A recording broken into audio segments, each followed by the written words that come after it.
Good morning, students. Today we are going to start the new topic, that is the laws of inheritance.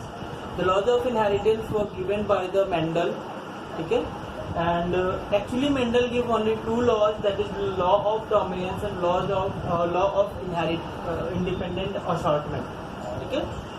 The law of dominance was added later on, but the Mendel also stated about it as the factor. He did not use the word laws of dominance, but he stated that there is a factor which get expressed in the next generation. ठीक है?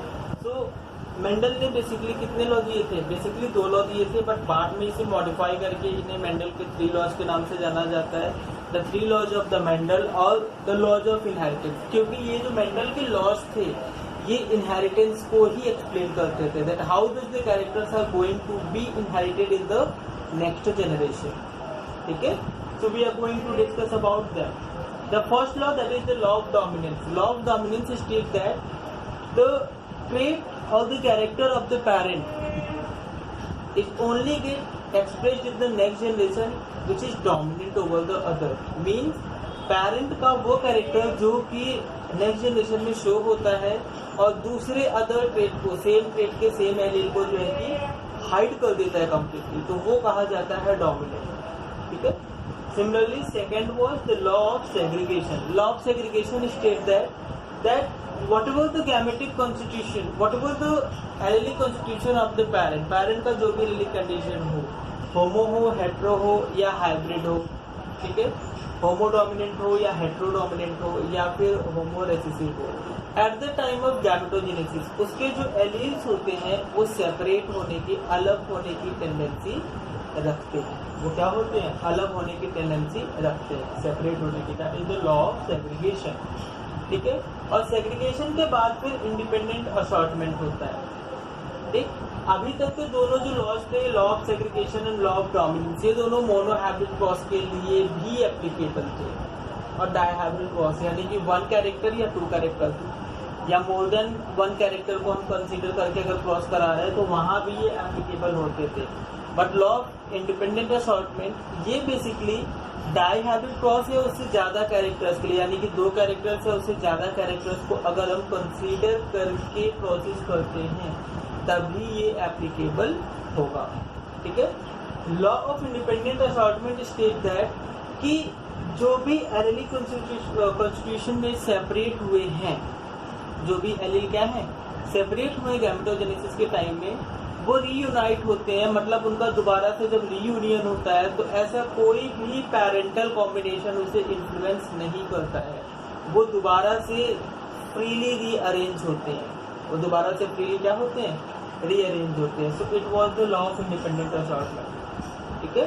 So law of dominance, law of segregation and law of independent assortment, ये तीनों हमारे क्या थे? 3 laws थे जो कि मेंडल ने दिए थे. Now we are going to discuss the law of dominance with the help of a monohybrid cross. हम किसकी हेल्प से? मोनोहाइब्रिड क्रॉस की हेल्प से हम जो है कि लॉ ऑफ डोमिनेंस को एक्सप्लेन करने जा रहे हैं, या मेंडल का एक्सपेरिमेंट हम करने जा रहे हैं. तो सबसे पहले मेंडल ने 2 कैरेक्टर लिए थे, तो यहाँ पर हम उन कैरेक्टर्स के एलील्स को ले लेते हैं. Capital T for tall, homo tall, homo allelic tall, and small T for homo allelic short या डॉग प्लांट. तो हमारे ट्रेट क्या हो गए? टॉल एंड शॉर्ट का हमारा क्या हो गया? ट्रेट हो गया. इनसे जब फर्टिलाइजेशन हुआ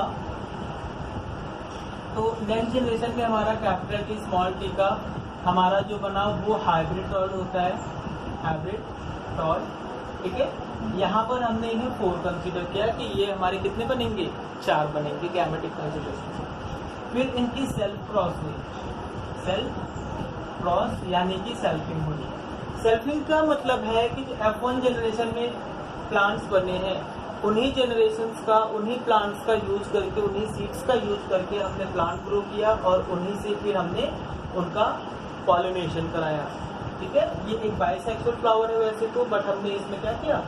पॉलिनेशन को सेल्फ पॉलिनेशन में कंसीडर किया. ठीक है? तो यहाँ से हमें 2 टाइप के एलील्स मिलते हैं. अभी तक हमारा यहाँ पे लॉ ऑफ डोमिनेंस हुआ, कि कैपिटल टी का जो कैरेक्टर था, डोमिनेंट ट्रेट का जो कैरेक्टर था, वो हमें नेक्स्ट जनरेशन में शो होता है। ठीक है, अब यहाँ पर इसके दो प्लांट हो गए, एक हमारा मेल की तरह बिहेव करेगा और दूसरा हमारा किसकी तरह, फीमेल की तरह बिहेव करता है। तो यहाँ पे अब हमारा लॉ ऑफ सेग्रीगेशन आता है कि एलील, पैरेंटल एलीलिक कॉम्बिनेशन जो भी हो, ठीक है, जैसे यहाँ पर भी था कि यहाँ से हमारा गैमेट बनेगा। टीटी के केस में सेम टाइप के, यानी कि टीटी टाइप के और स्मॉल टी टाइप के दो अलग अलग गैमेट्स बनते थे। वैसे यहाँ पे capital T small T type के दो अलग अलग गैमेट बने। फिर ये capital T capital T, capital T small T, capital T small T and small T type का। अब यहाँ पर हम इनका फिनोटाइप और जीनोटाइप देखें। ठीक है,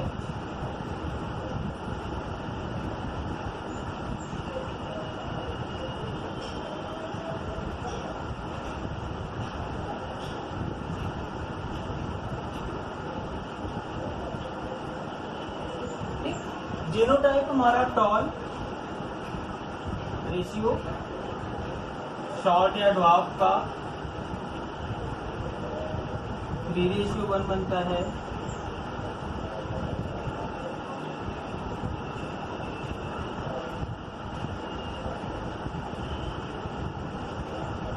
ठीक है, यहाँ पर हमारा क्या है, जब हमने पैरेंट जनरेशन से प्लांट लिया था तो उसमें से जो नेक्स्ट जनरेशन बनती है वो हमारा F1 जनरेशन या फिलियल 1 जनरेशन कही जाती है।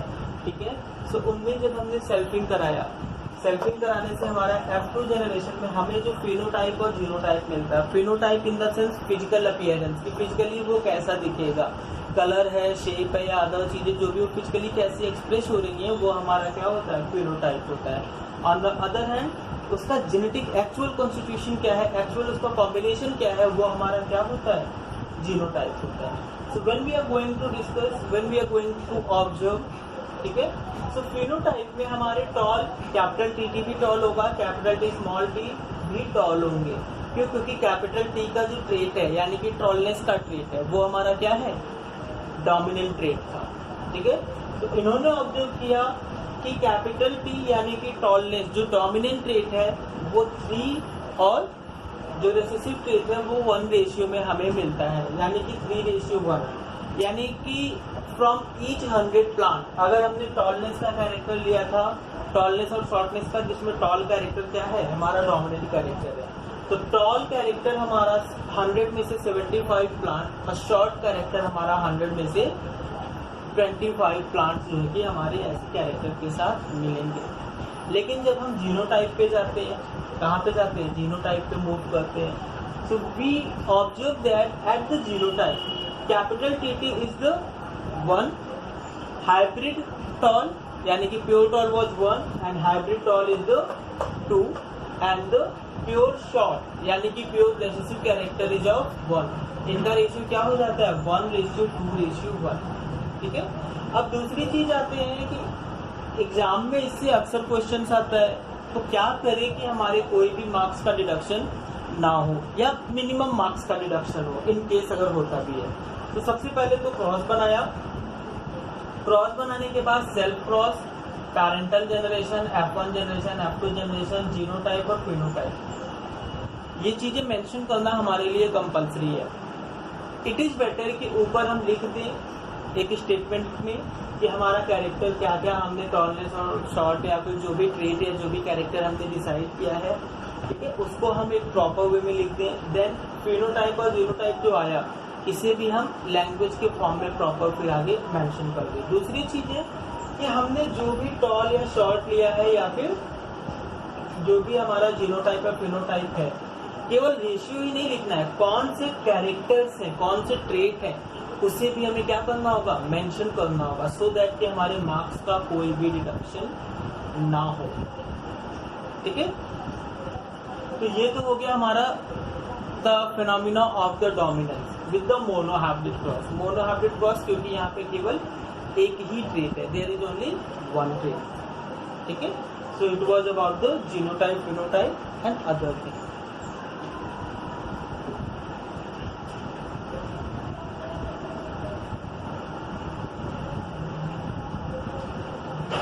देन यहीं से हमारा टेस्ट क्रॉस, बैक क्रॉस और रेसिप्रोकल क्रॉस, कई अदर टाइप ऑफ क्रॉसेस होते हैं।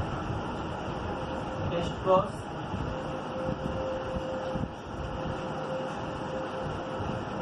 Back cross,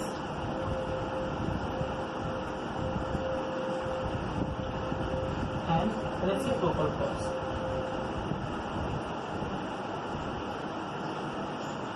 These are the three type of crosses which are used to identify the process or which are used to generalize the to know the impact of the gender on the particular trait. वैसे तो certain character में जैसे कि हमने जो normal traits लिए हैं, that is tallness, shortness, color of pod या फिर अदर जो pea plant के characters हैं, वहाँ पे हमारे इन क्रॉसेस का कोई बहुत ज़्यादा रोल नहीं होता है, स्पेशली द रेसिप्रोकल क्रॉस का। But later on it was observe कि डिफरेंट टाइप ऑफ क्रॉसेस में जब हमने जेंडर को चेंज किया तो जेंडर को चेंज करते ही हमारा जो रिजल्ट था वो भी चेंज हो जाता था। ठीक है, तो इसको टेस्ट करने के लिए कि क्या ये कैरेक्टर जीन से रिलेट करता है या फिर किसी अदर कैरेक्टर के साथ ये मिक्सअप होता है, हमने रेसिप्रोकल क्रॉसेस को कंसीडर किया। ठीक है, तो सबसे पहले है रेसिप्रोकल क्रॉस।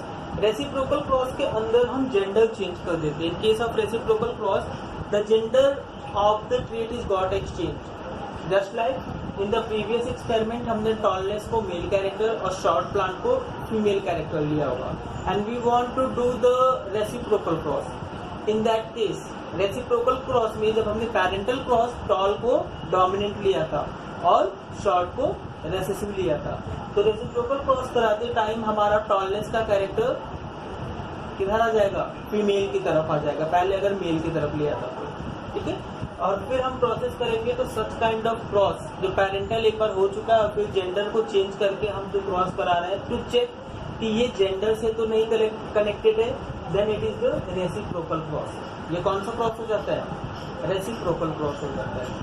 ठीक है, दूसरा है back cross. Back cross is the cross जो F1 जनरेशन यानी कि फिलियल जनरेशन 1 फॉर्म हुआ था। F1 जनरेशन के प्लांट को पेरेंट के किसी डोमिनेंट या रेसेसिव कैरेक्टर किसी से भी जब रिप्रोड्यूस कराते हैं, जैसे हमने अभी जो एक्सपेरिमेंट पढ़ा था उसमें हमने मेंडल सेल्फिंग कराई थी। हमने यहाँ पर बैक क्रॉस के केस में सेल्फिंग ना करा के हम वहाँ पे क्या कराते हैं, पैरेंटल डोमिनेंट या रेसेसिव किसी एक ट्रेट से, पेरेंट के किसी से भी उसका रिप्रोडक्शन कराते हैं, तो ये हमारा हो जाता है बैक क्रॉस। डेली लाइफ में बैक क्रॉस लाइक एग्जांपल हम समझ सकते हैं कि हमारे घर में बहुत सारे पेट हम पालते हैं, उन पेट्स में से जो बच्चा पैदा हुआ वो फिर से अपने किसी पेरेंट के साथ ही रिप्रोड्यूस कर रहा है। ठीक है, तो इससे हमें उस ट्रेट या उस कैरेक्टर को समझने में ज़्यादा ईजी होती है, ज़्यादा ईजी से हम उसे समझ सकते हैं, तो वो हमारा बैक क्रॉस का पार्ट है। ठीक है, बैक क्रॉस के बाद आता है टेस्ट क्रॉस। कौन सा, test cross. In case of test cross जो F1 जनरेशन है वो केवल और केवल रेसेसिव पेरेंट से ही क्रॉस करेगा, यानी कि बैक क्रॉस का वो पार्ट जब वो पेरेंटल में रेसेसिव पेरेंट से ही रिप्रोड्यूस करता है, then it is called test cross. The test cross is so important क्योंकि टेस्ट क्रॉस हर एक कंडीशन में अलग अलग रेशियो देता है, जिससे हमें ये पता चलता है that our practical our process is going in right way और रॉन्ग वे।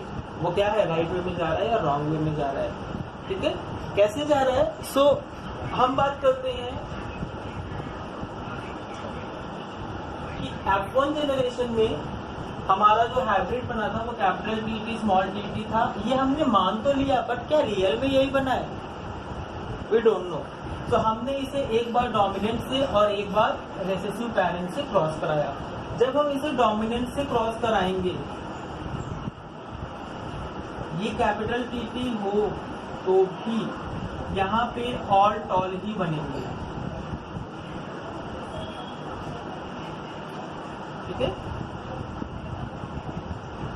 बैक क्रॉस या डोमिनेंट कैरेक्टर से अगर हम बात करते हैं, अगर हाइब्रिड बना भी होगा तो भी हमें F1 जनरेशन में ऑल टॉल मिलेंगे, लेकिन अगर रेसेसिव से रिप्रोड्यूस कराते हैं, रेसेसिव से रिप्रोड्यूस कराने पर हमें कैपिटल और स्मॉल कैरेक्टर्स का यानी कि डोमिनेंट और रेसेसिव कैरेक्टर का 50-50% का रेशियो मिलता है। यानी कि 1:1 क्या मिलता है, 1:1 कैरेक्टर ही हमें मिलता है डोमिनेंट और रिसेसिव टेस्ट का बैक क्रॉस के केस में।